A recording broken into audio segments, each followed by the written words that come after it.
Azie, what's good? You feel my brother? Peace, man. Everything good, man. Thank you for coming in. For sure. So you grew up in the Bronx originally? I was born in the Bronx. I grew up in Harlem. Okay. So when did you end up moving to Harlem? At the age of 6 years old. Okay, After a fire, Yeah. put in a shelter, then they placed us in Harlem. You were in a shelter. Yeah, we was placed in the shelter for like 6 months. After the building burned down, then they moved us to Harlem. Okay, and us is? My family, my sisters and brother. Okay. My mother. So from 6 years old, you were in Harlem. Yes.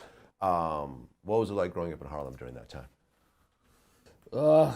Harlem was Harlem, man. It was fun. I grew up in the Sugar Hill section of Harlem where all the players and hustlers used to be at. So I grew up, around that. And I was working at the cleaners, so all those type of cats used to come in the cleaners. And I was young. And basically, growing up there, you saw, the streets. Yeah. To me, that's like the mecca of where it all started from, Harlem. Now, you dropped out of high school in the 9th grade. Yes, sir. Okay. Were you getting involved in the street life before then? No, I wasn't. I basically dropped out to work full time at the cleaners to help, ends meet at my mom's house. Okay. That's basically what it was because, we was on welfare and, trying to help, survive. That's when I dropped out, but I wasn't going that route. Yeah. You feel me? You had a regular 9 to 5. Yeah, I was trying to go, Yeah. the right way. Okay. Now, what exactly happened at the cleaners?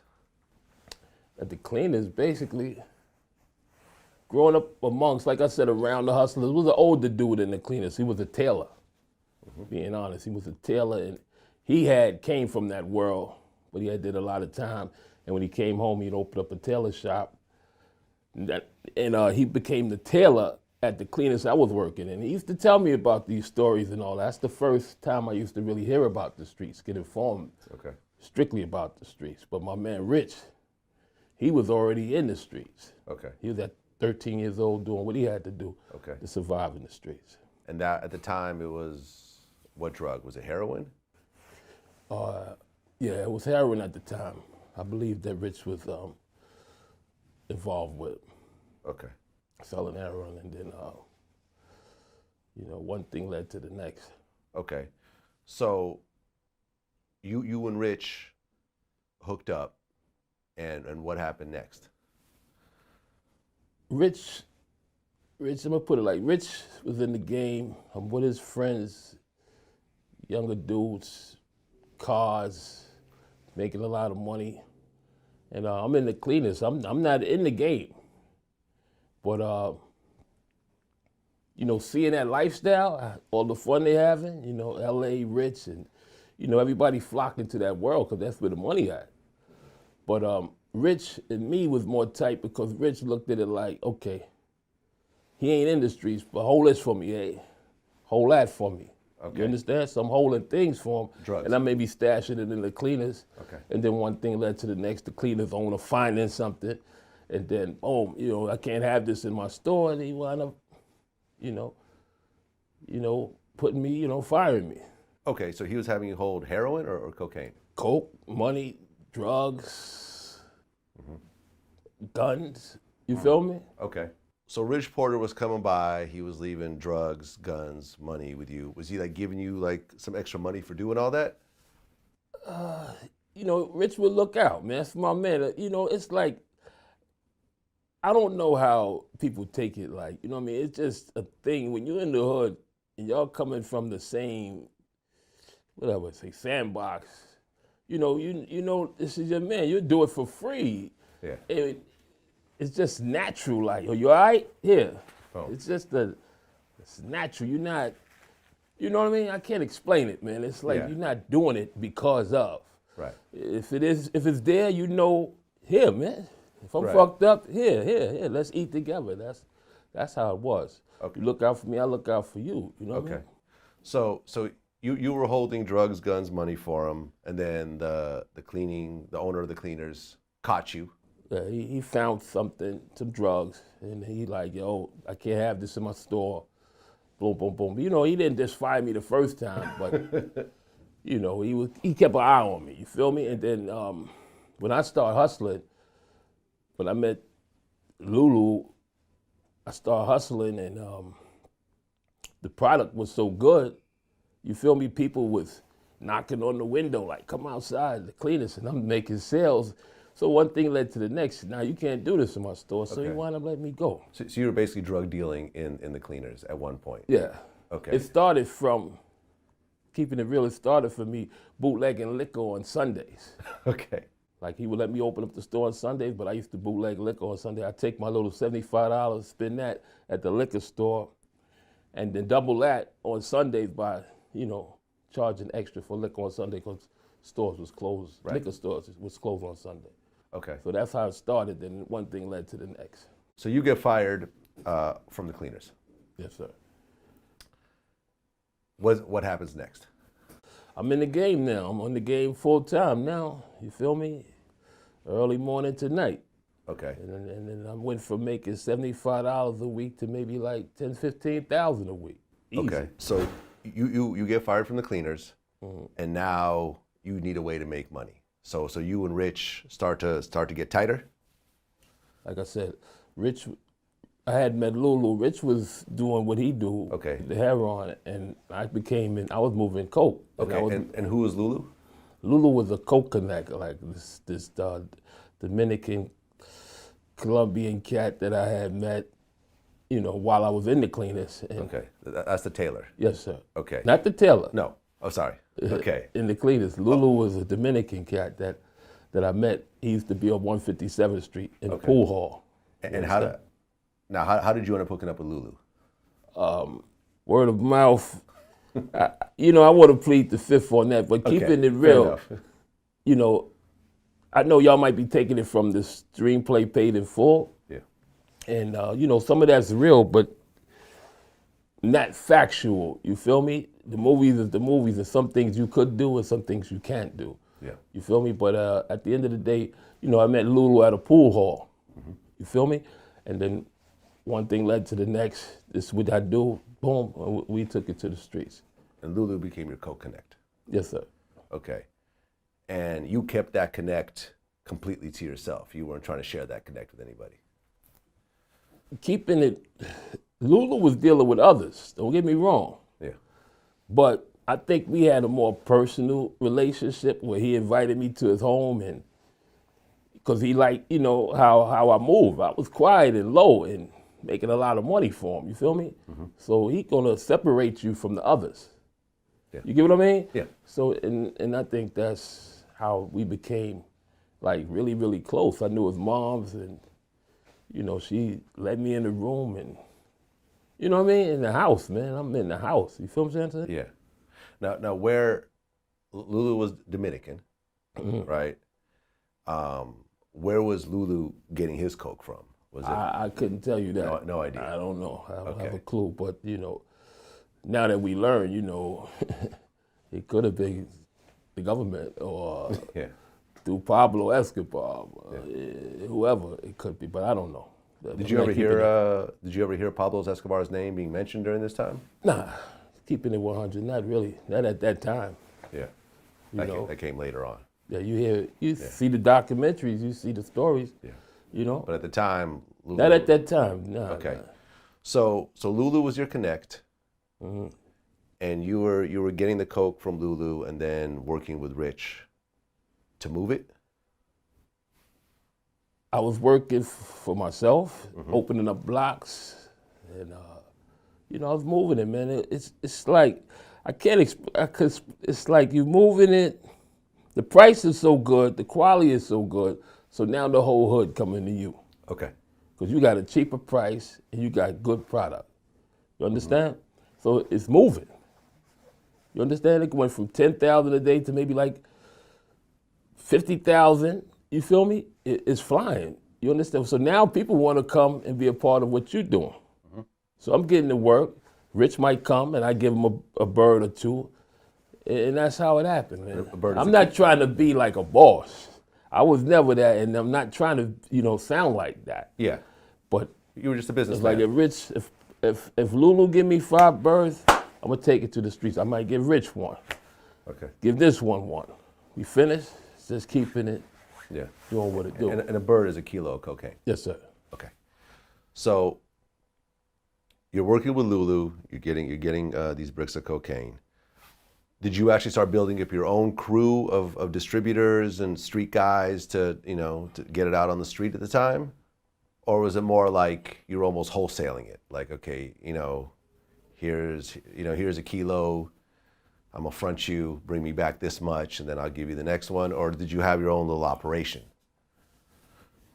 The way we did it, the way I did it was basically, I get a bird, we had these bottles, right? Okay. You put them in the bottles, you sell the bottles, you sell a gram for like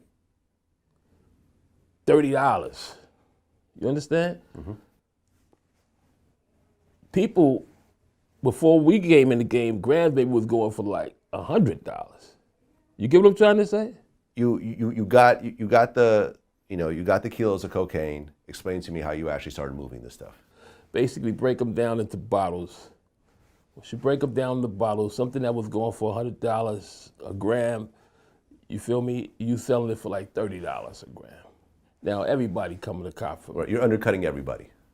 Not really undercutting them, it's just, It is what it is. you feel me? I guess, seemed like to me after the movie Scarface came out, coke was everywhere and prices was cheap. You understand? So, boom, in other words, if I get a kilo for like 40, 40,000. 40, right? Which back before then it was maybe 100,000. Oh, okay. So if I'm getting it for 40, if I bottle it up, you understand? I could make 10, 15,000, instead of trying to make 100,000 off a bird. You get what I'm trying to say? Mm-hmm. So if I do it like this, my flow is instead of moving one bird and trying to make 100,000 off of it, I'll move one bird and make 15,000 off of it, but I'll move 5 birds before you move that one bird. Yeah. So that's how I looked at it, and everybody could eat that way. You feel me? Now the one thing about drug dealing and cocaine in particular is that you come into it as a business, but it's not like it's a friendly, happy environment where everyone's okay with competition and stuff like that. So once you start coming in and essentially undercutting everybody's prices, a lot of times violence gets involved. So when you start doing that, was there a certain amount of pushback from the guys that were used to making a certain amount of money, and now you're, whether you want to it's not like you're trying to undercut them, but you are undercutting them? See, in Harlem back then, keeping it 100, everybody was good.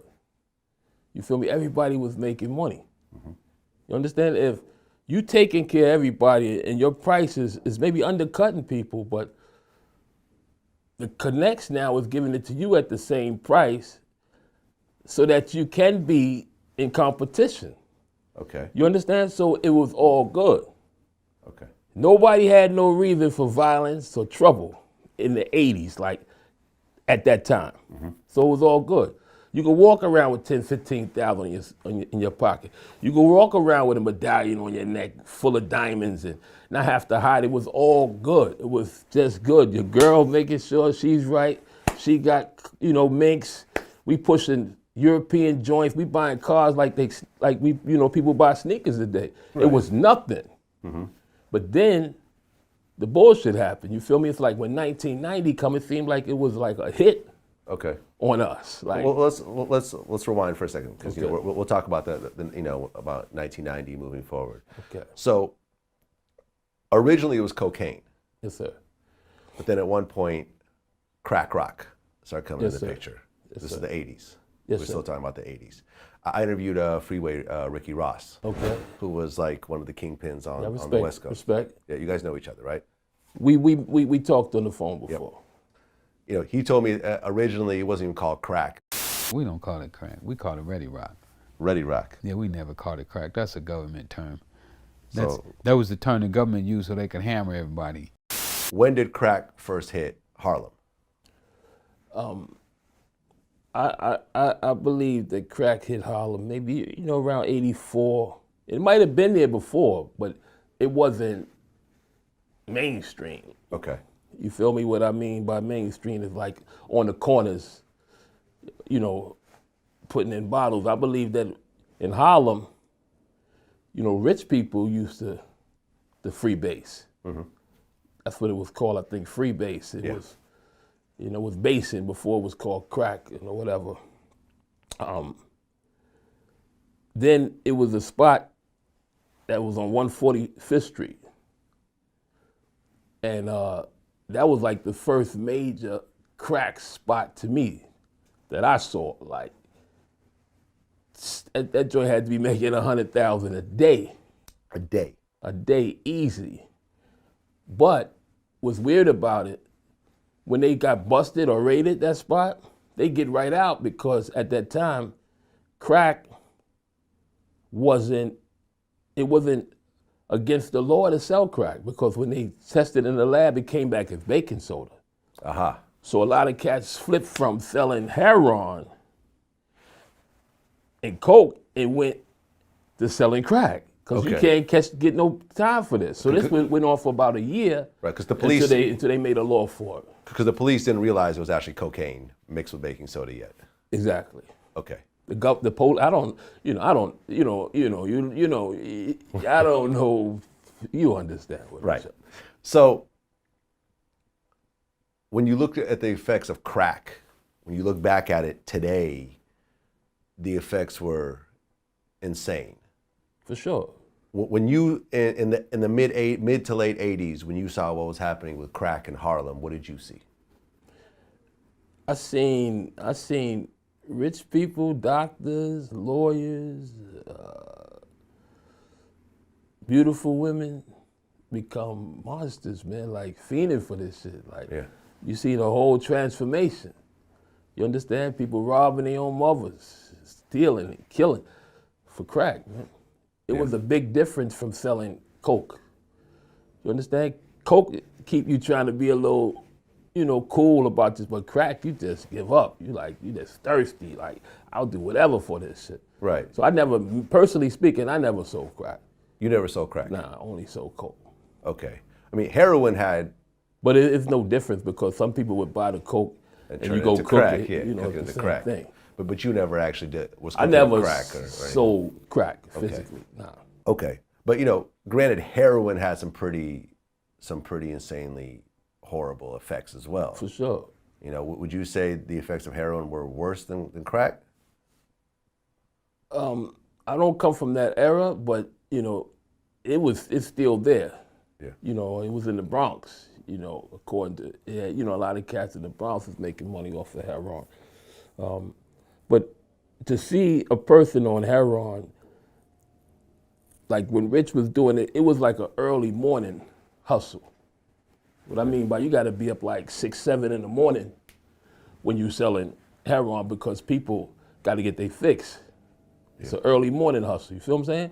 Yep. So they'll get up. Rich, your job will be done by, you start from 6, maybe or 12, and you finish hustling. Yeah. Because people, it's like they need that shit. It's like you start to hurt without it, right? Like a pharmacist, you need this, and people hooked on it, they gotta have it, bro. Okay. So cocaine is you feel me? And heroin. Different type of drug. Did you ever do cocaine yourself? Nah. Never touched it. Nah, I'm not going to say I never touched it, because to be around a room full of it, and you bagging it up, that shit going up in you. So I'm not going to say I wasn't high, but man. you weren't sitting there doing hits. That wasn't my thing. Why? It just wasn't my thing. I wasn't the type to get high, none of that shit. Gotcha. Drinking or none of that, bro. Okay, so you didn't even drink or anything else like that. Okay, so as you started to really, you started to get bigger, into this game, you're flipping the stuff and not trying to make 100,000 each time. You're making 10, 15,000, so you're able to buy more and more bricks from Lulu. I wasn't purchasing it. He give it to me. Give me what I want. Right, but then you pay him back. Yeah, he like give you on consignment. Here, boom, here. You feel me? What was like the most you ever got at one time? The most, I'm gonna put it like this. I could get 50 birds, right? 50 bricks. 50 bricks, but it's 50 in the apartment if you need them. You feel me? I could take 10, and there's 100 if you need them. You get what I'm trying to say? As many as you wanted, they were there. Yes.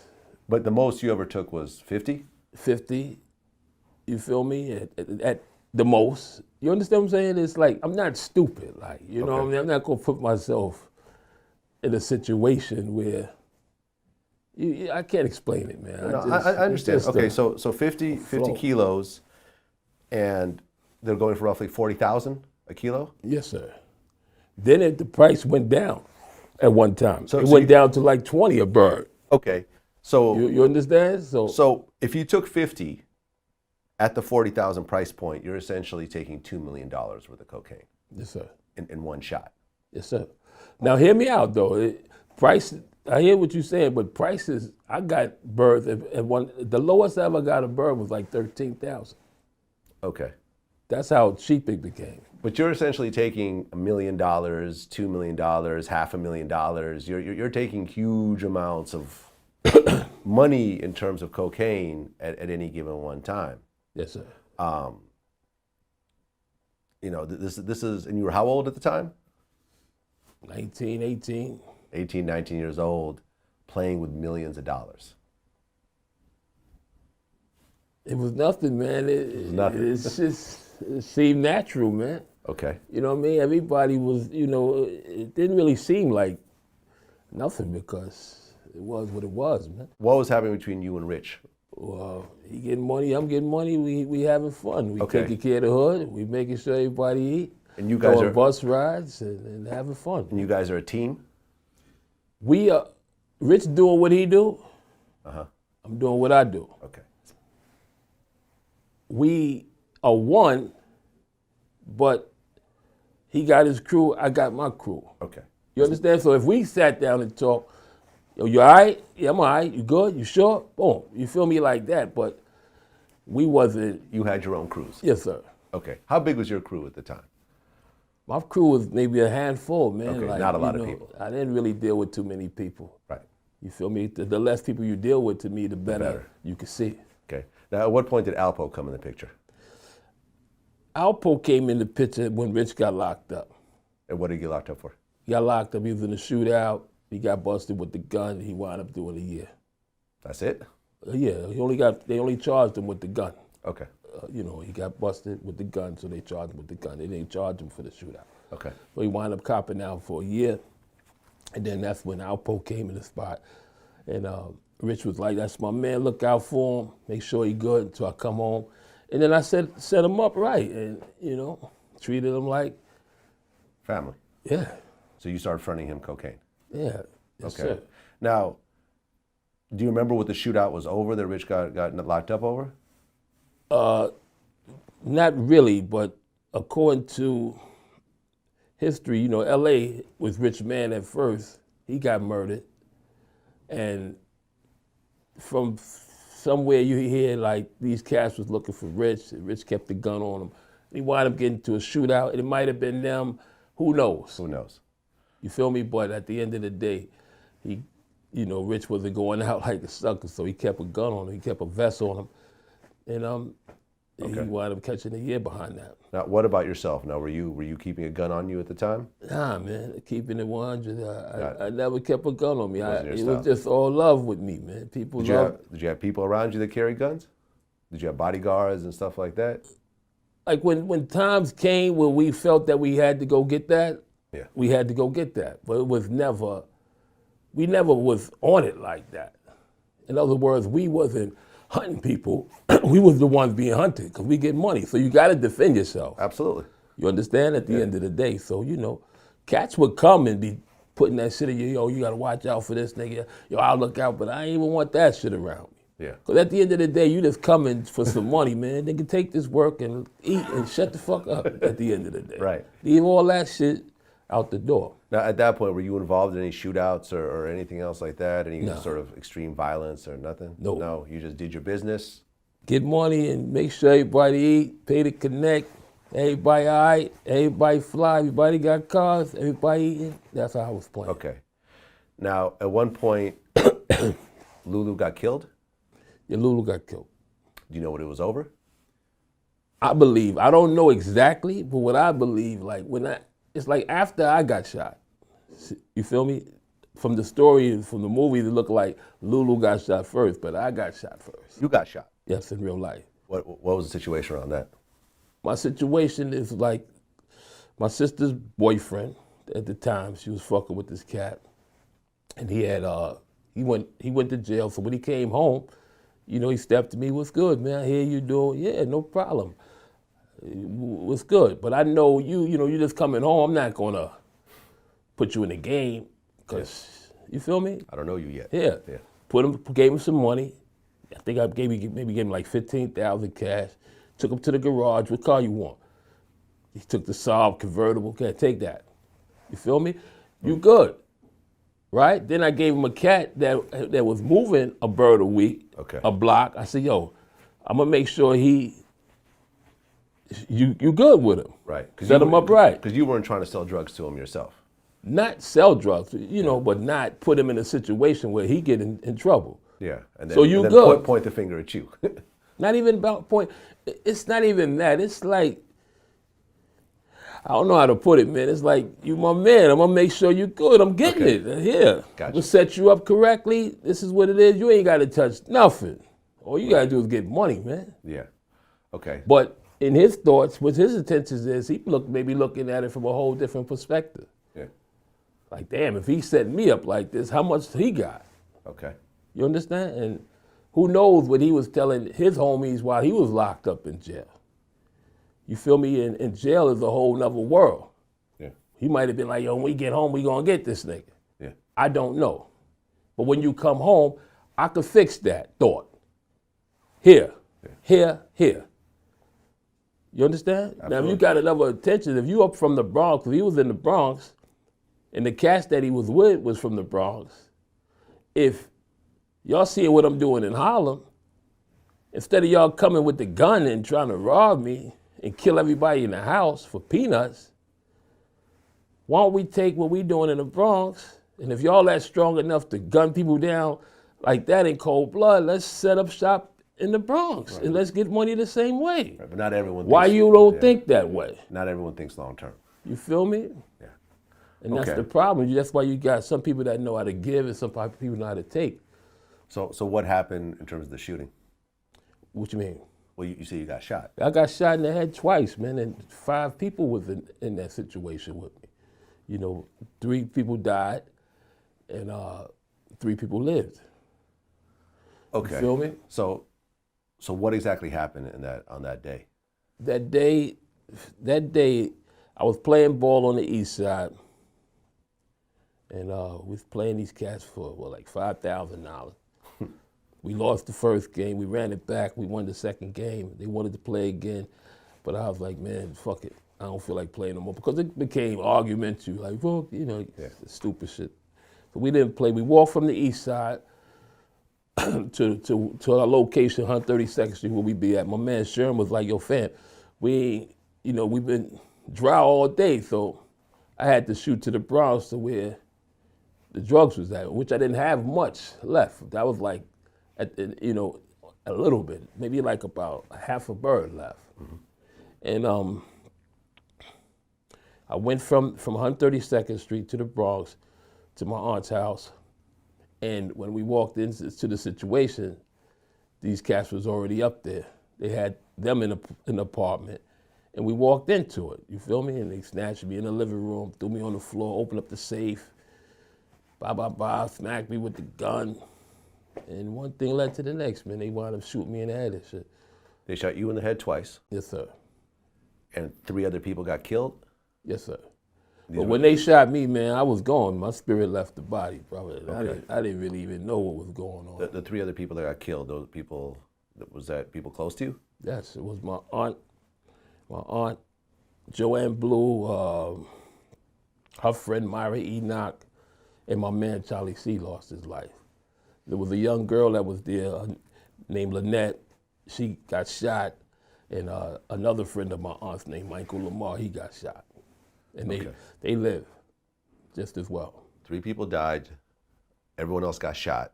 Yes, sir. And they what? They took the money and the drugs and. They didn't really get no money, man, because I didn't open up the safe because they hit me in the head with the gun and blood coming all in my eye. You know, you got to be precise to open up the safe. You feel me? So what they took out, they took what I had in my pocket, which was maybe I think I had like $5,000 or $6,000 on me, and I had a chain on my neck that maybe was cost about $15,000. They took that, and they left. You know.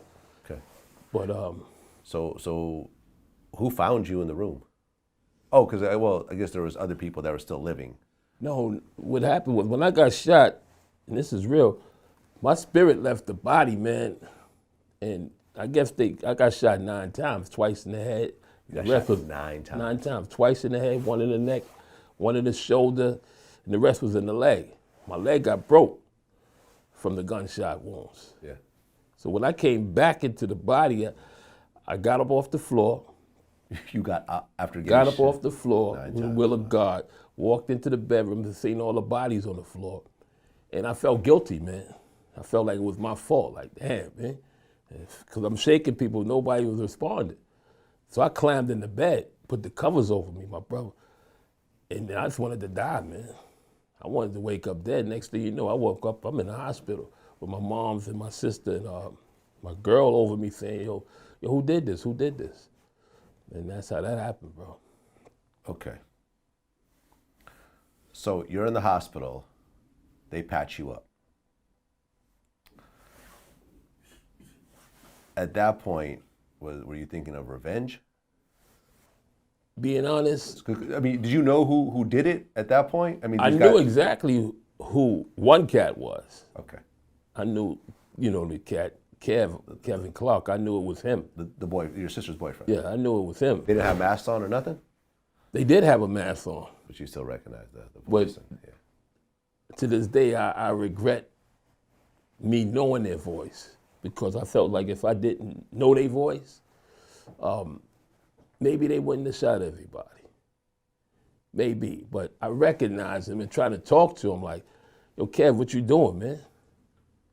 Then that's when he flipped out. Don't say my fucking name. You know what I mean? That's when he started barking out, snatched the mask off, and Oh, so you took the started mask acting crazy. I guess that's when he said, fuck it, we gonna murder him anyway. right? Because they know who I am at this point. You understand? So that's what I think. Okay. So, what was your next thought? I mean, in terms of the situation, did you think you got to get back at these guys? Because I mean, in the street game, if people feel they could shoot you and rob from you, it becomes difficult to do business. Most definitely. But all right, let me put it like this. How would I put it? After that happened,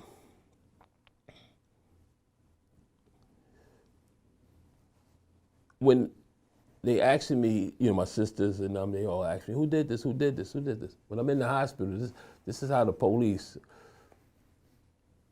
approach me. I'm in the hospital, the doctor's trying to save me. The police come, the detectives, and I think a Bronx DA was with them. Because it was a serious situation, man. 5 people found shot up in the Bronx. 3 people dead. Yes, sir. So when they came in,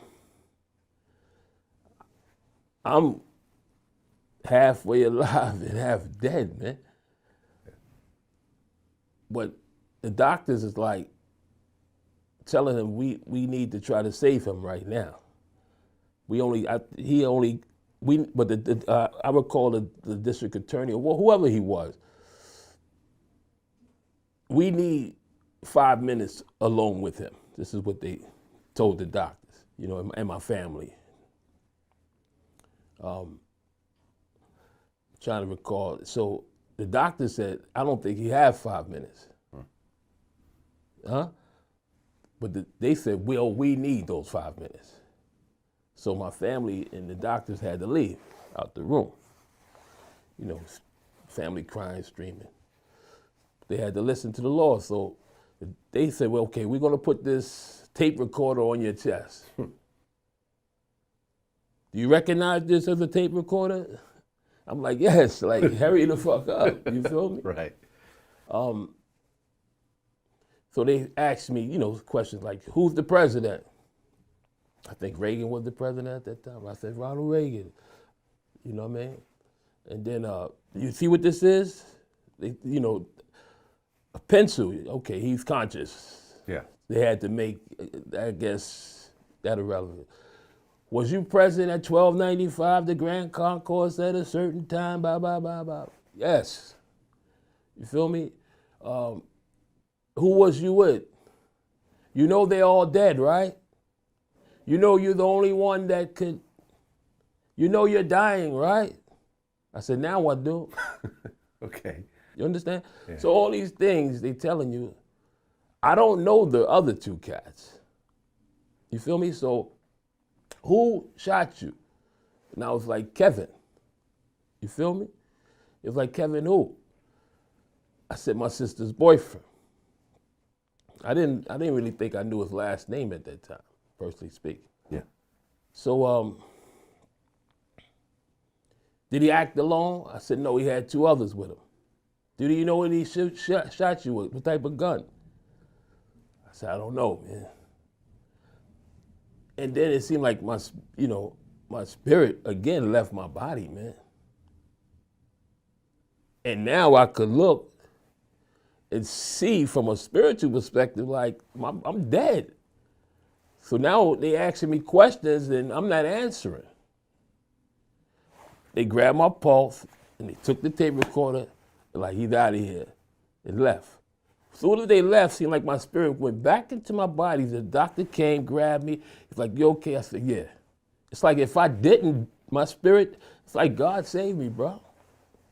Not just from getting shot, but from the questioning, you know, it's deep, man. It's deeper than what people can see, man. Okay. So you told the police that it was my sister's boyfriend, yes, okay. sir. Did they go and scoop him up after that? He didn't get scooped up right after that. I think he was on the run, and he wound up turning himself in somewhere in Philly, I believe. Okay. To my knowledge. Yes, okay. Sir. And then he wound up telling on the other two cats. I think he told the police he was there, but he didn't do no shooting. But the police, they took 3 different bullets out of me and took different bullets out of the rest of them. So they basically said, okay, well, you feel me? You didn't act, you know, somebody had 2 guns, you know? Yeah. That's how that went down. Did you have to testify against him or anything else like that? Yes, I did. Okay. Yes, I did. Now, when you look at like the street code about, you know, snitching and working with the police and everything else like that, was there any sort of repercussions in terms of that? Repercussions physically, no. But verbally, yes, because you hear little things, and the person that you hear it from, that's a part of you, that hurts more so than cats that you don't even give a fuck, you don't even know. Yeah. Because they're going to be talking because they don't know the situation. My situation was that situation, and I don't regret my situation. Yeah. You understand? They tried to murder me, and they had no reason to do that, under no circumstance. Yeah. They just didn't try to take my life, but 5 other people, man. Y'all, cold-blooded murders for what? For no reason. Right, for some money. Anything you would have asked me for, I would have gave it to you. So with no reason for that. And to me, now people might feel another way. I could have paid someone to retaliate. Cash was coming all day. Yeah. But I know the police was right there, waiting for that. Waiting for you to... Waiting for that. Yeah. So I'm not going to put you in this situation because you ain't just thirsty for some money. You would have had to do I'm looking at the big picture like, nah, I'm going to let the universe deal with this. Right, because you would have had to do it yourself, essentially. You understand? And then the police are waiting for that, too. Come on, I'm not no fool here. Yeah. You understand? So at the end of the day, I don't care what no one says. And to me, I did not snitch on Rich. I did not snitch on Alpo or anybody, Lulu, that we was a part of getting money with. Right. That wasn't my situation, man. Right. And you weren't trying to lessen your sentence. It's like you got caught with drugs. Nah, and I it was didn't trying get to lessen caught your with no sentence. drugs and none of that shit. It was trying to lessen it by telling another None people. of that shit. It was just over the murders. And the situation was like this. I didn't want to take the stand, personally speaking. Yeah. You feel me? But my lawyer advised me to do it because they're gonna be on you afterwards. You're already on the radar now. Who is this fucking kid? You understand? Because when I got shot, it was like 1,000 people or more at the hospital. Outside, like. So that raises curiosity. Yeah. So my lawyer advised me to like, yo, you should, but this is what I'm gonna have them do. I'm gonna have them grant you immunity. Anything that they question you about on the stand cannot be used against you from this point on back. To implicate you in the drug deal. From August 20th on back. You feel me? Yeah. So go ahead. Because, they really wanted to know, these dudes. And one of the cats that shot me, this is real talk, was one of the cats that they first brought up, juveniles could get locked up when they 15. He was one of those dudes. He did his time and he came home and he did this situation, did this. So that's what they was really trying to implicate the reason why they put this type of people away. You understand? So Yeah. it was weird, man. Okay. The situation was really weird. So the shooting happened, you get out of the hospital, you testify against your sister's boyfriend. He gets locked up. Yes, sir. The other guys get locked up Yes, sir. also. You go back to drug dealing or? I don't dive in the game knee deep. Okay. Because Lulu's still alive. Lulu's still alive. Yeah. Lulu's still alive. But they're watching you. They're not watching Lulu. No, but they're watching you. The police They're are watching me. you. Now, Yeah. this is real too. Let me say this. And this is real talk.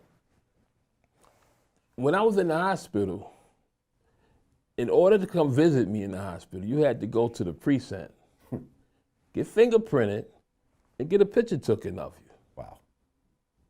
to come visit me.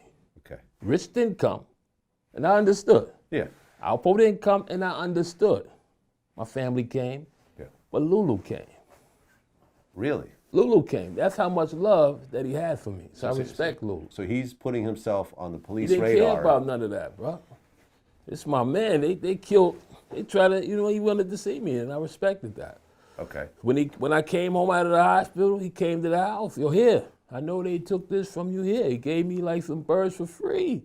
I'm like, yo, Lulu, not now, man. I can't go back. He said, no, when you get right, you go do what you do. I'm gonna make this move, and I'm gonna leave it alone. This is what he told me. You understand? He made a big move, and he gonna hit the streets, and he gonna leave it alone. He made the move, but I guess he may be thinking everybody's like me. You could just give a person. Some people ain't like me, man. Some people look at this as an opportunity. If a nigga give me 100 birds, I could take one and give it to a nigga to kill Lulu. And I think that's what happened to Lulu. You understand what I'm saying? Well, okay, I'm a little confused.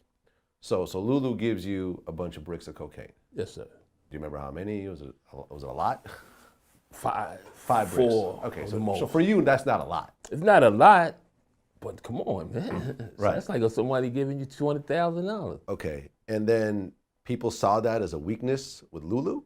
Nah, people didn't see that as a weakness with Lulu. Nobody saw that. Nobody even saw that. That was me That and was Lulu between you and business. him, You right. feel me? Nobody knew that. We not putting that on blast. Yeah. What I'm saying is, here I am. I'm Lulu. I can give AZ what he wants. He pays me. It's nothing. So that's my mindset now. If I meet someone else, it could be you. If I give you 100 bricks, you thinking like, you're gonna pay me.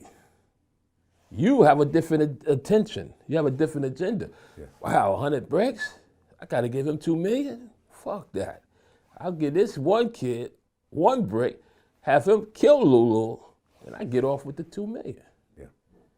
And I think that's what happened to Lulu. That's what happened.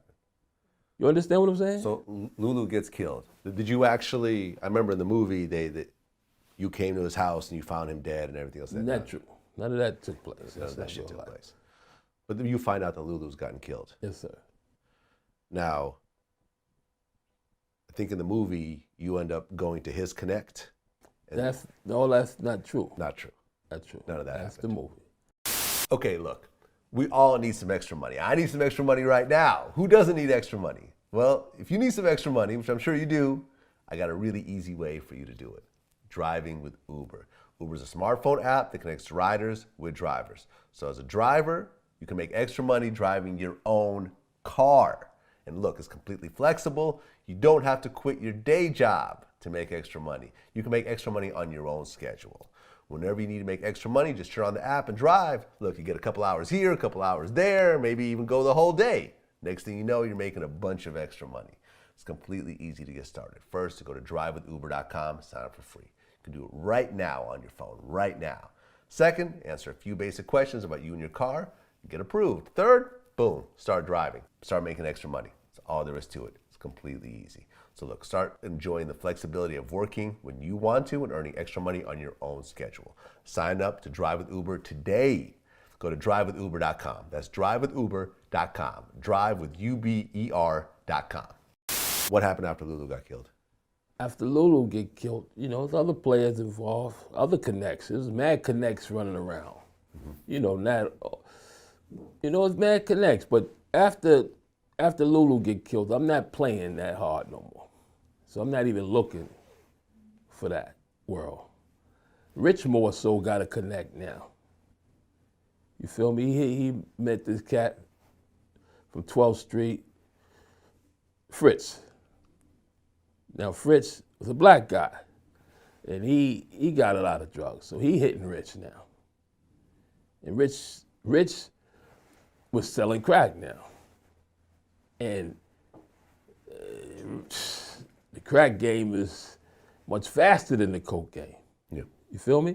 He's selling bottles this fucking big for like $5 all night and day. And that Rich making a lot of money. Yeah. You feel me? Maybe double the money that I was making with the coke. You understand? So he in a whole nother bracket now. So so I'm not even looking to get 5 and 40 bricks.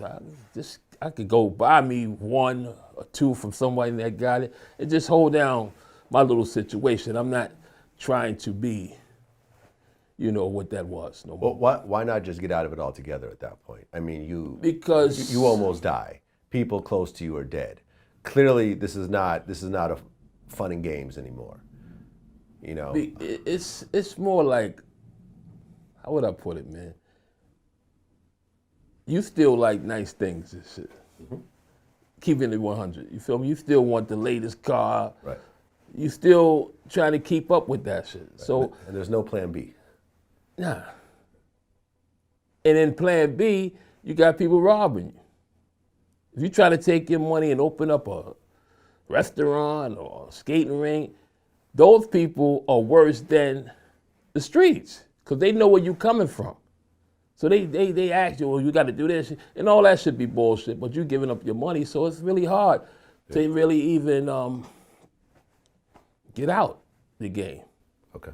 You really got to go cold turkey, get a job and shit, and say, fuck it. Right. You understand? And it's not like you had a whole bunch of money. You didn't have millions stashed away where you could just I retire. was good keeping it 100, but your bills is high. Yeah. You feel me? My mortgage and certain things is high. Yeah. You feel me? So you maybe got a mortgage of $5,000 a month. So you don't want to, But then it came after Rich died. That's when I, I'm done. I don't give a fuck, man. Okay. So how does Rich Porter get killed?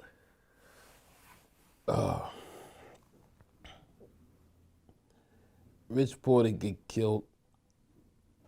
Let me share this with you. I remember the night. I remember the day. I had came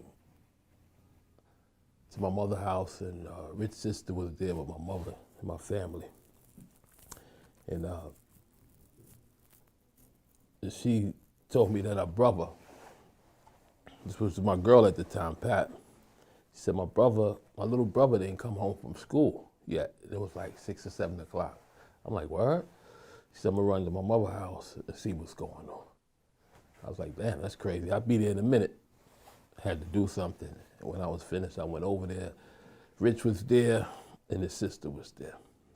And his mother was there. And I remember Rich, his leg was shaking like he wasn't saying nothing, like, what the fuck is going on?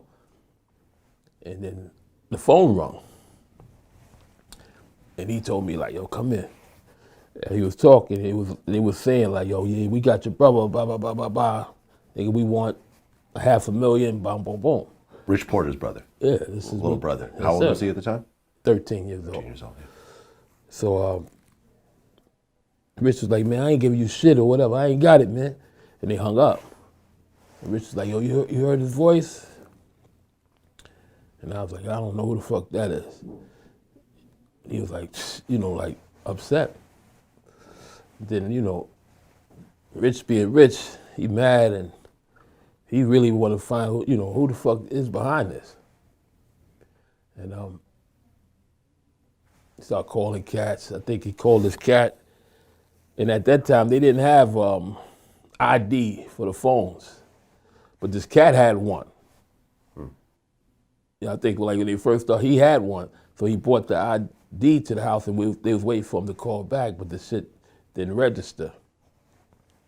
And when they called back, they was like, you think it's gonna be this? You think we playing? Whatever. Go to McDonald's on 125th Street, motherfucker. It's the package there for you in the bathroom. So Rich sent somebody over there, I believe, and they came back. They didn't see anything. So he sent somebody back over there. They came back, I think, with a coffee can with Rich's little brother finger and a tape recorder with his little brother crying, pleading for his life. You understand? I believe Pat, Rich's sister, she ran out the door, fuck everybody, to the precinct. And that's when the police got involved. And they sent people over looking like me and you, walked in. I think whatever they did to tap the phone and wait for the phone call, but they never called back. Mm-hmm. To me, I felt right then it was somebody within the circle. Yeah. Because they know exactly every move. You understand? Mm-hmm. And which we find later on, it was Rich's uncle that kidnapped his little brother. Rich's uncle kidnapped his nephew. Yes, sir. His mother's brother, yes, sir. In order to extort Rich for $500,000. For $500,000. Because he's there on the set. He see how much money's being made. Yeah. So you can't lie to him that it ain't there. So he knows what's going on. Why didn't Rich agree, give him $50,000, $100,000, something? He did after they called back again. All right, we gonna get the paper for you, no problem. Yeah. The police is involved now. Okay. After the finger. So there was no. You understand? Yeah. But he knows now. So to me personally speaking, I don't know. But after the police got involved, they might have panicked and they had to kill a little boy now. Yeah. But Rich man, Fritz, he come to Rich rescue, like, here, boom, give him this. If they call back. Give him 30 birds. Right? So they never call back, but the uncle's on deck, he's seeing this. So now he maybe act like a letter came to the art house, because he want those 30 birds, man. So the letter come, yo, look, they sent the letter. Rich read the letter, but Rich passed the letter to the feds, to the police. So now he was supposed to meet at a street phone, and they were gonna call it a street phone. The feds, Rich don't want to go. You feel me? They dress up. I think it might even have been Pat to go to the phone, but dressed up like a boy, I believe. Not to go answer the phone. But the uncle on deck, he knows the phone never rings. Yeah. You understand what I'm saying? Yeah. That's how wicked and how deep the game is, bro. But nobody noticed. But in me, I didn't know it was him, You knew it was someone but someone right there. So the uncle was is recount, every move. right. So the uncle's hanging out with y'all, Yes, sir. He in the midst. watching all this happen. He in the midst with them, yes, sir. And what he had like a group of his guys basically with Yes. with Yes, the sir. little boy. Yes, sir. And he's going back and telling them Yes, like, sir. okay, this is going wrong. The Yes, feds sir. are involved. We're gonna have to Yes, kill sir. the boy. I think he was already, personally speaking, I think he was already dead. Already dead. Killed them, wrapped them in 14 garbage bags, and left them up in Orchard Beach. Okay. So now, Rich got the 30 birds. He called on Poe, Alpo. because he can't move, he can't touch nothing to help him get rid of it. Right, because the feds are already involved. They around, you feel me? Okay, and the police find the body. They didn't find the body yet. Okay. The boy missing. Boy Nobody missing. knows we're down the house for about a month.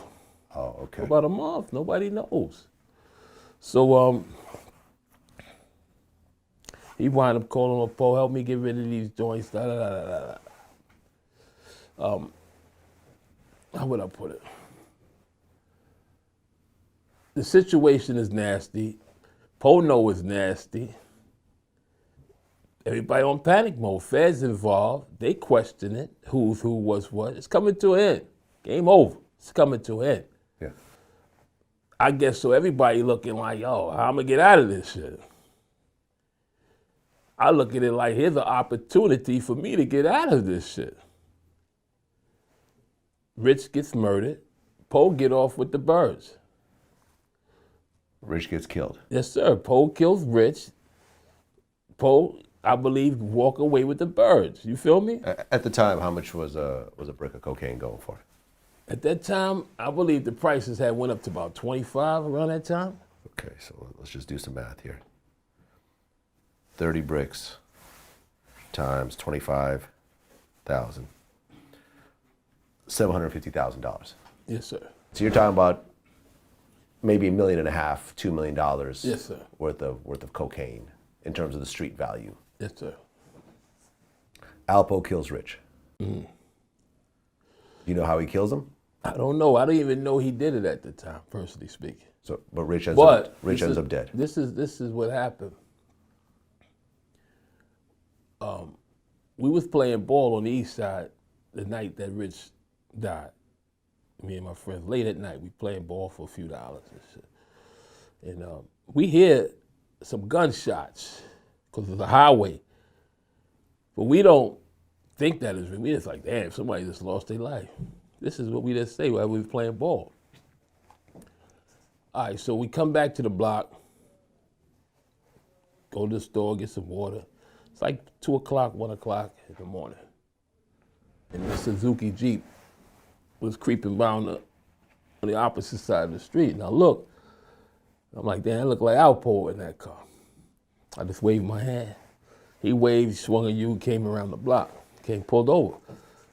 And he was like, what's up, man? And he had scratches on his face, like deep scratches in his face. I'm like, damn, what the fuck happened to you? Well, the scratches looked like he was still bleeding. And he was like, nah, my girl, man, DC, man, we had a fight. I'm like, wow, damn, you don't heal easy then, because you look like you still bleeding. But I'm blind to the matter of what took place. So this cat had drove past. He was like, oh, who that?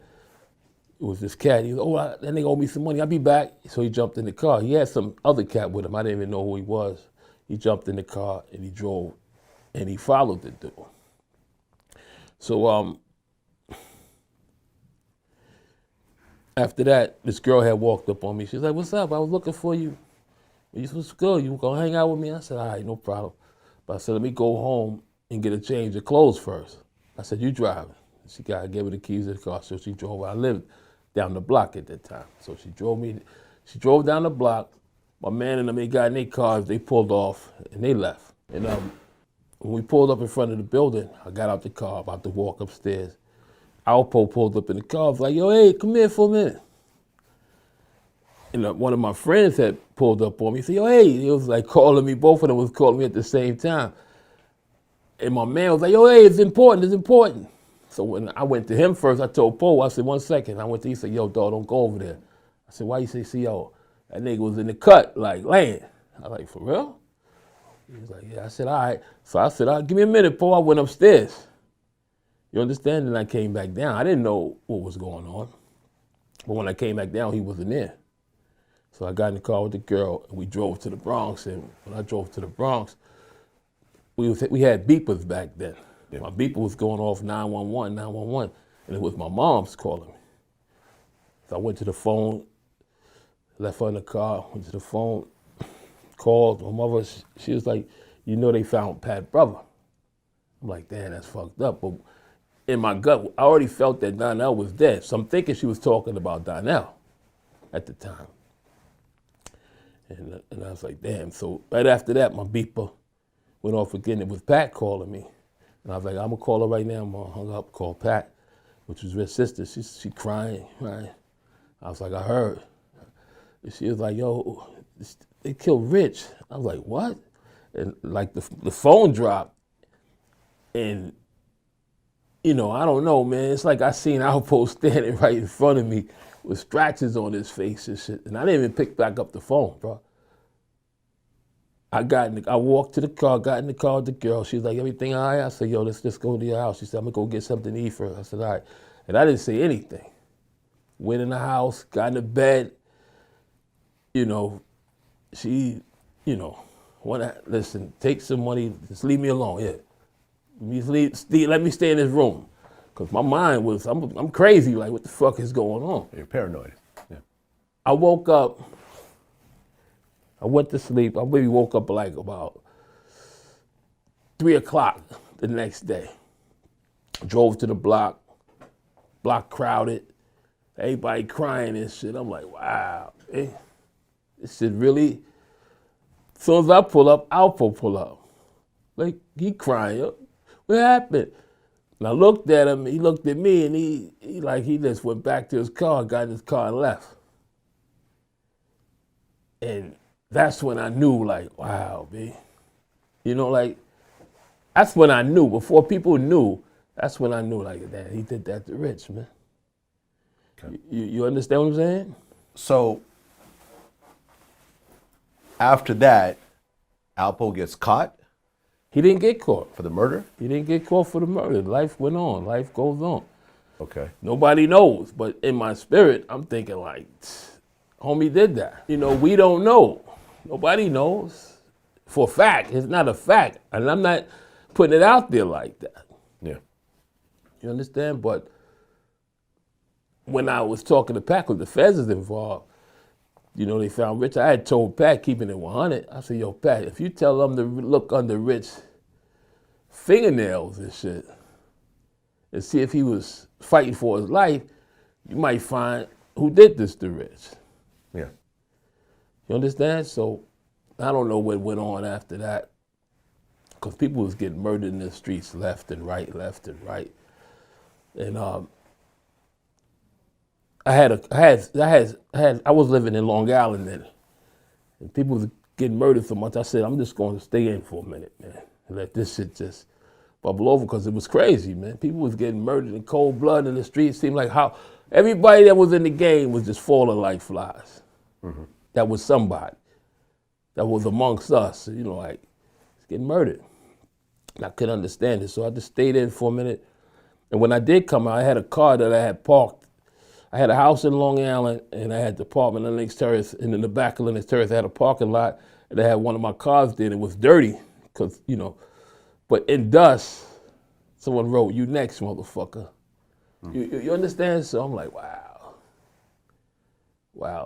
Maybe if I'd have went to that car that night, and my man didn't come and holler at me, I might not be here doing this video, not be able to write the movie, not be able to tell the story.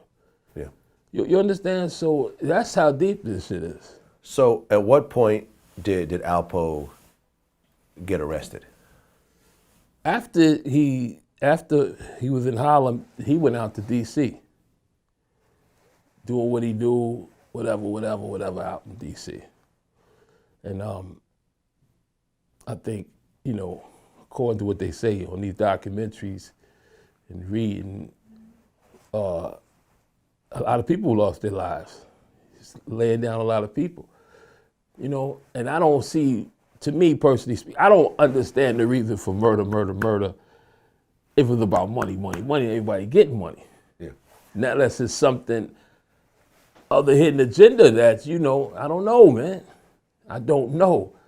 But it's deep to me, fam. Okay. And I still believe that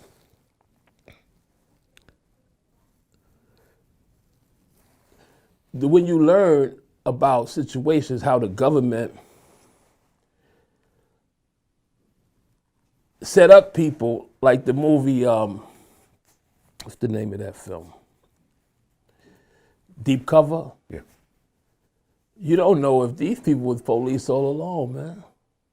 Undercover. And they can't blow their cover. But they got a badge to play the game, man. That's how wicked this shit is. You playing from a street point of view, breaking the law, and you got to dodge the cops, but you might be working with one of them dudes. They could take your head off at any given time. Legally with a badge. Go any motherfucking where they want to go and do this. So that's the question that lurks inside of me. It's like, damn, who is this dude? You mean Alpo? Whoever. Okay. Poe and many others. Alpo's out in D.C. selling drugs. Mm-hmm. It's even like in the gangs today, man. Like all these young kids getting murdered. And it ain't really no money in the streets, but people are getting murdered in cold blood every fucking day. Right. From gang violence for what? So at what point does Alpo actually get arrested? D.C. He get locked up, I think in '93. Okay. For what? For bodies, for murders. The dude, I think Wayne Perry or something like that. He posted a total on Wayne Perry. It's, after Rich, man, I pull out, but you hear the stories. Mm-hmm. You hear all the crazy shit, and it just makes you wonder why. And I just can't see it being about money, man. I think it was a deeper agenda, bro. According to what I hear, he told on a lot of people because they was going to give him the chair. So he said, fuck that. This is what I hear. Does Alpo officially get connected to Rich Porter's murder? He admits to it. He admits to it? Yes, sir. So he said, I killed Rich Porter. He admits to that. That's where the scratches came from. I don't know if he's saying that's where the scratches came from. But it doesn't matter. But he admits to killing Rich, but he did that. He didn't do that to the little boy. Yeah. You understand? So eventually, I think maybe like in '95, they caught that crew that did that. The uncle. And one of the uncle, but he was working for someone, and I think he told on everybody in his organization, and he said that he didn't have nothing to do with that situation. Mm-hmm. That was called by the uncle. You feel me? But he was murdering a lot of people in Harlem just as well, extorting cats and doing that. Okay. So that's what happened with that situation. Okay, so Alpo gets locked up in '93. He admits to killing Rich Porter. Yes, sir. Did that just send shockwaves through Harlem? Or did people already I'm gonna put it like this. You see Scarface? Yeah. That sent the shockwave through Harlem and through people like when Scarface killed this man. Yeah. You feel me? Like, damn, why you do that? You feel me? Because they was like that. It was like if Rich bust out with the M3, Poe would bust out with.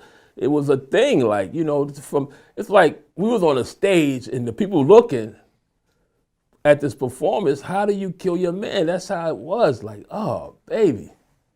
That's how that was. And people maybe still don't accept that. Like, it's incredible. Okay, so Alpo admits to murder, And he admits to multiple murders? I believe so. Okay. But because he tells on other people, they lower his sentence.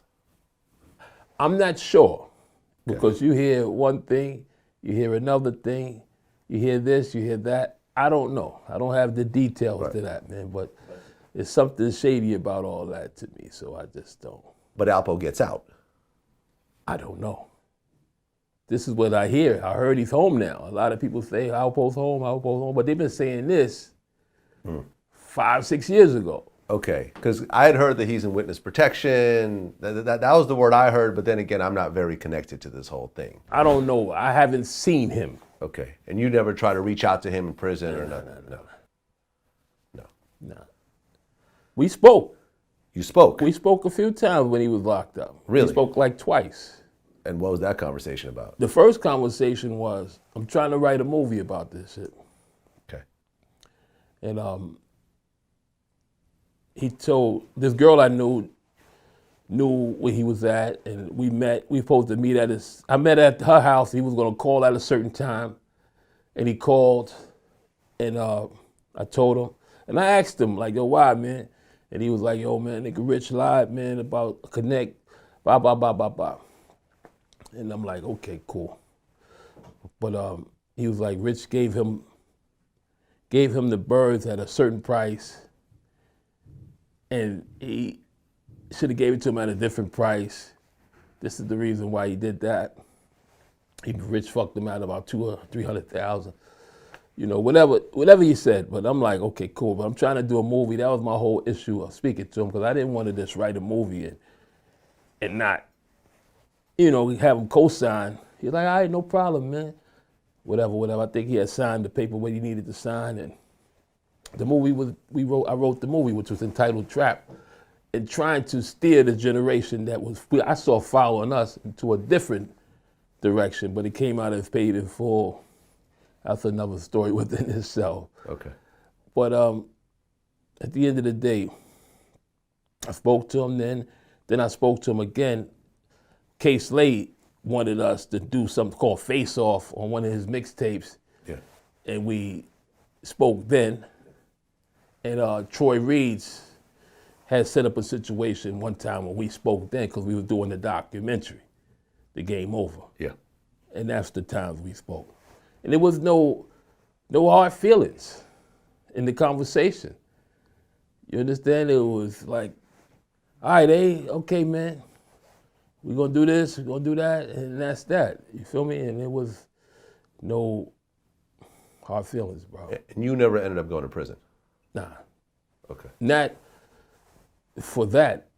I didn't really never go to prison.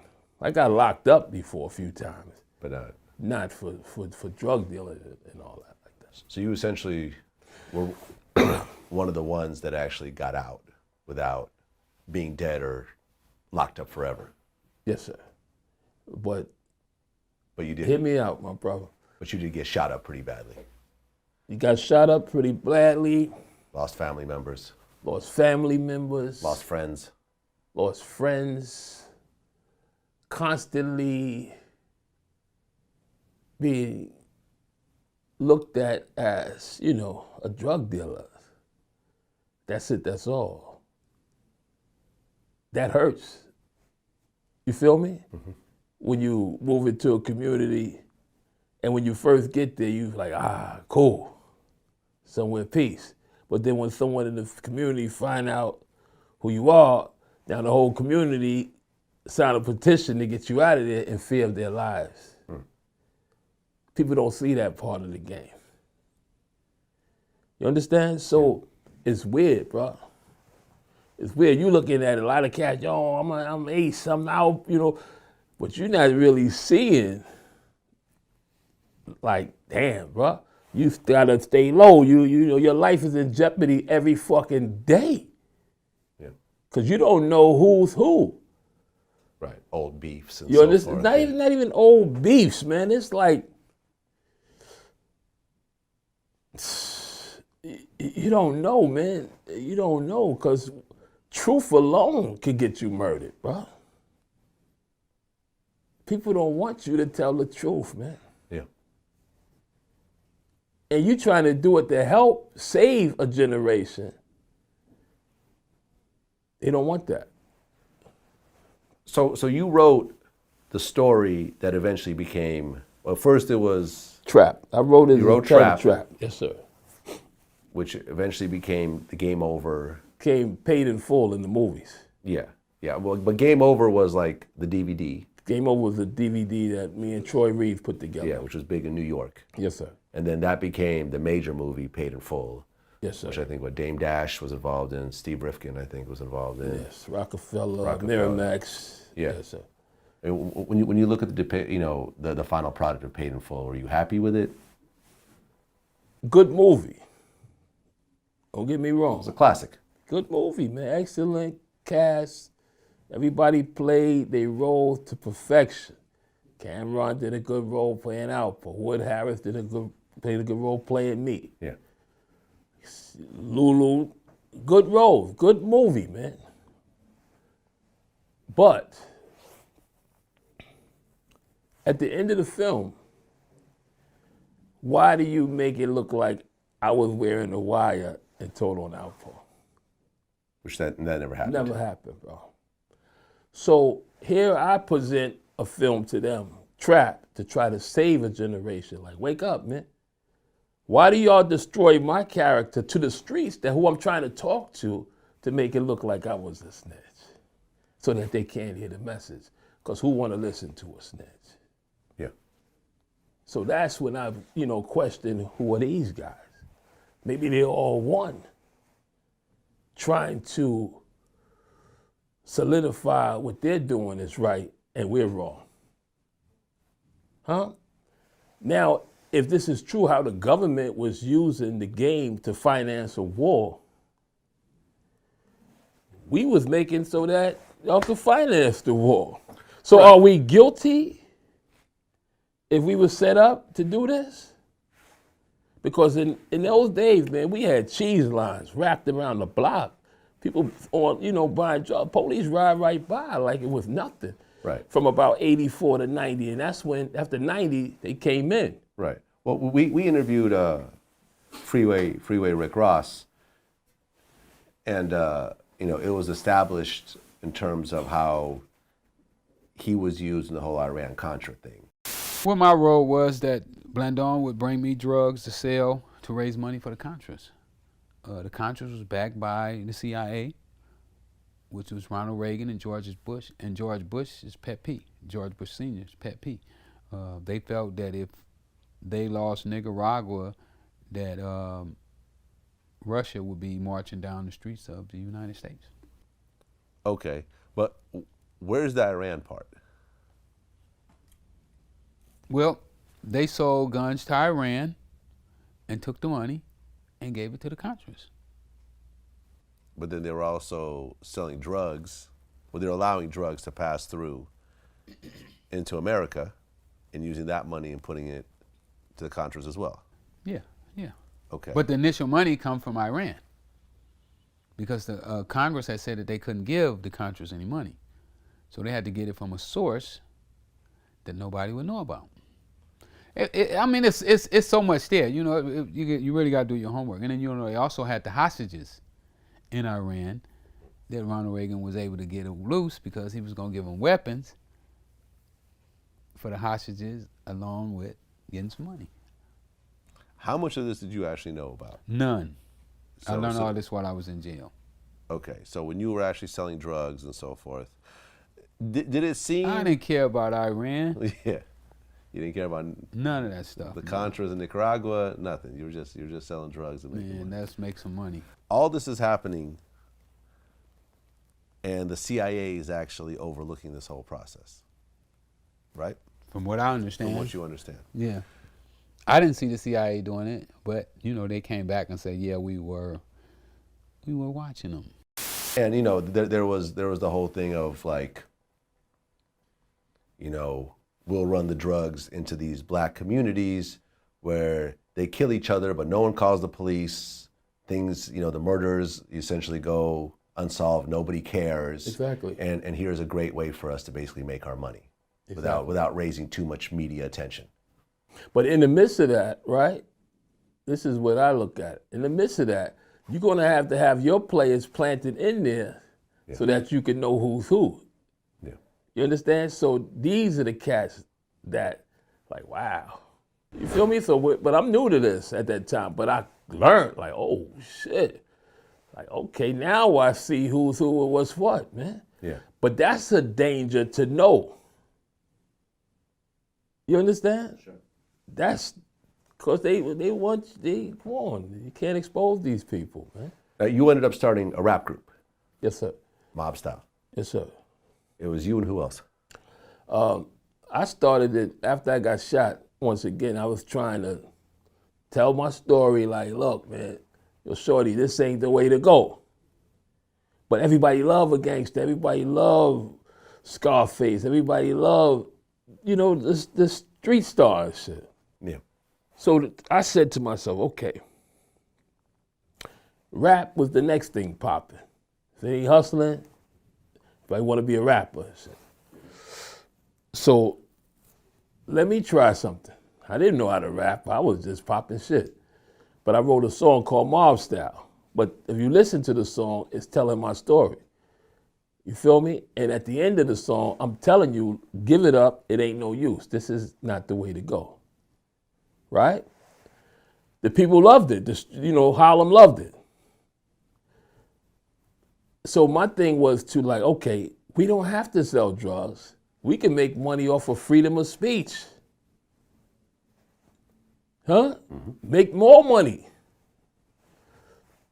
That's why I started the group Mob Style. With who was around me, my friends, Lulu, Pretty Tone, and my man Whip.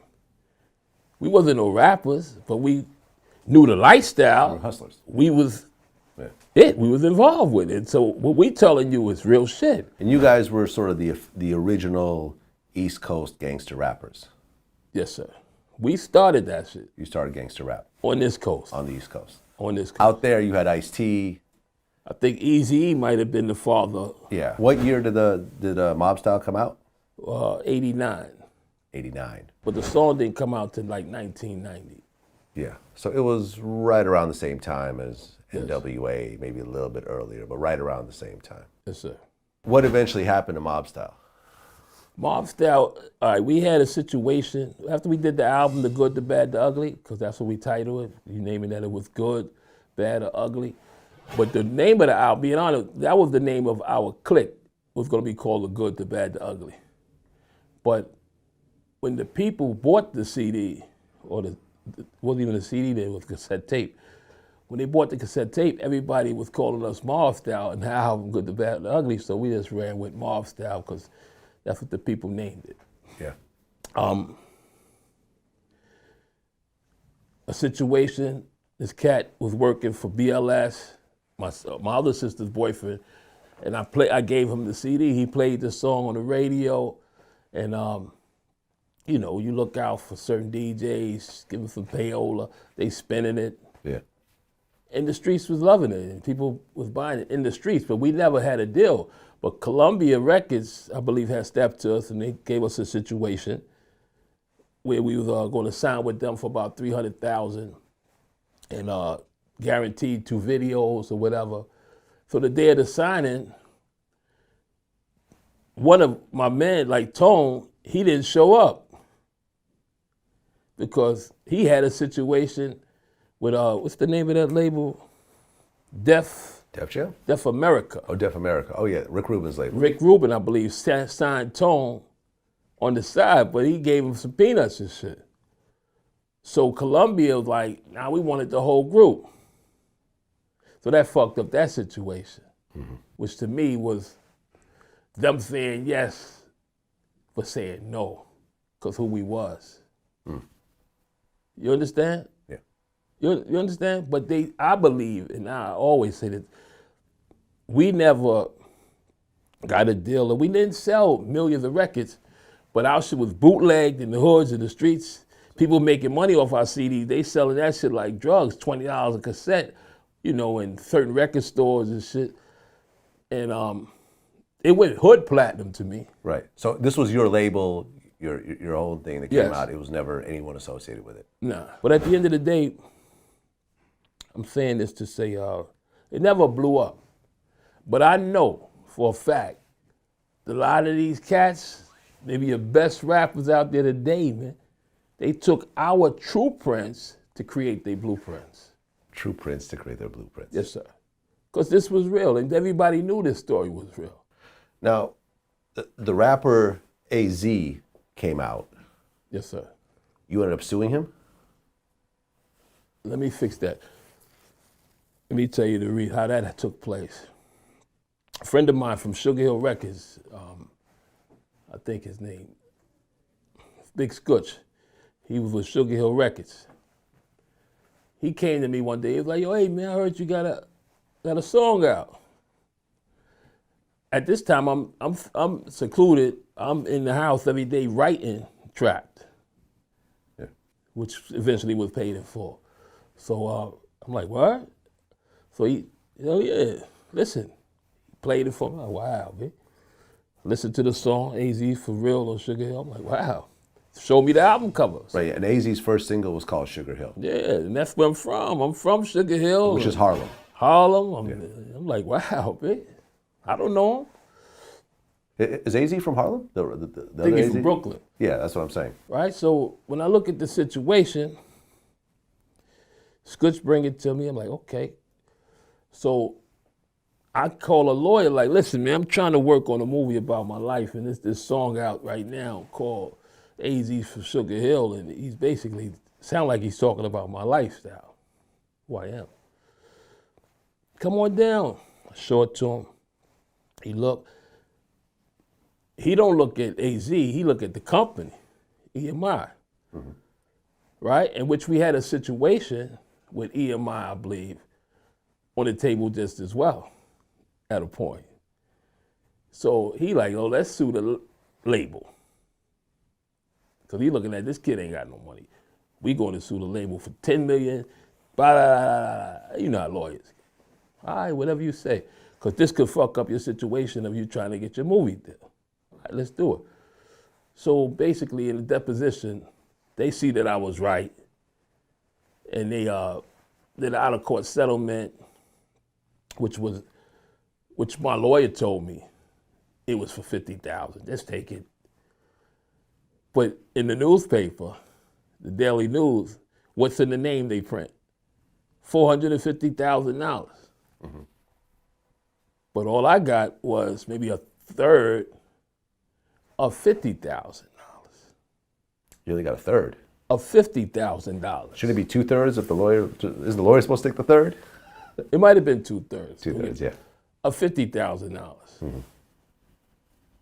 Like 35. But the paper reads $450. So did the lawyers end up get that much money and told me this? I don't know, man.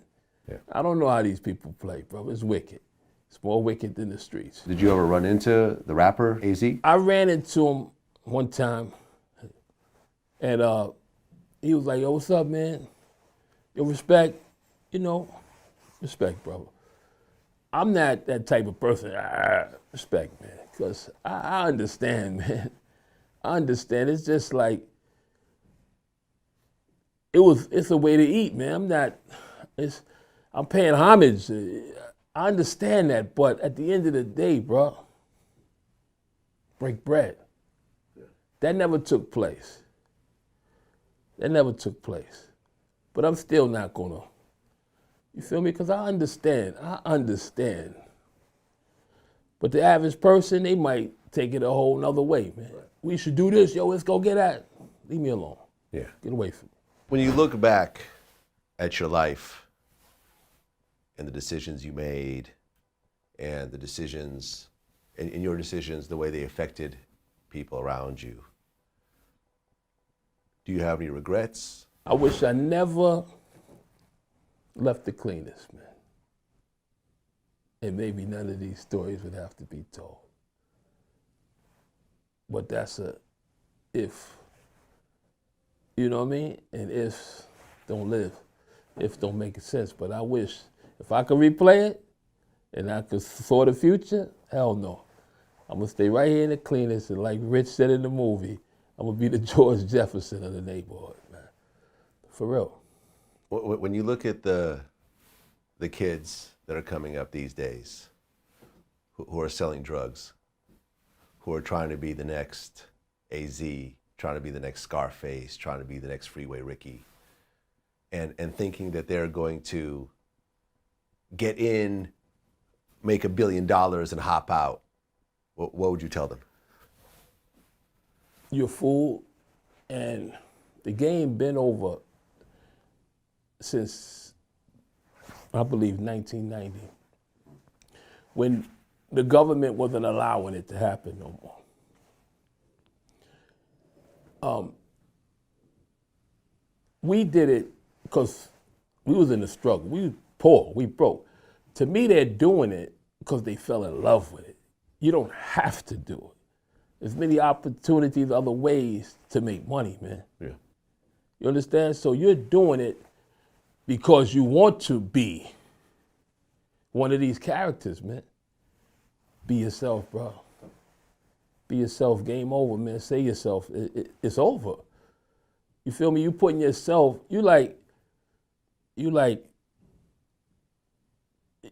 jumping in a costume that's already dead, man. You gotta be original. If it's over, it's over, man. The drug game is over. Yes. Yes, that's from my point of view. So some people might not feel like that, but to me, man, it don't make no sense. After you see all the elements that's involved, this cat could be this, that, you don't know who's who. So it makes you say, if you're making money in the drug game today, you got to be connected with the government. So that's the chance you take. Now, I can do what the fuck I want to. I got a badge to kill you, get you locked up or whatever. So that's the chance you take in trying to get into the drug game, young man. Or even joining any gang. That's how wicked this shit is now. Yeah. It don't make sense at all. Look, I work with them on Mad. Good guys. Good heart. Good guys. Give you the shirt off their back. Is it ironic? Is it a coincidence that most of their friends are white and got white wives? They like white women? I mean. And they develop envy because they go home. They get out the car with their friend, with their other partner, and he listening to your music. They walk in the house, they girl listening to your music. They go downstairs, the kids doing a dance to your music. Now they are hypnotized with hatred.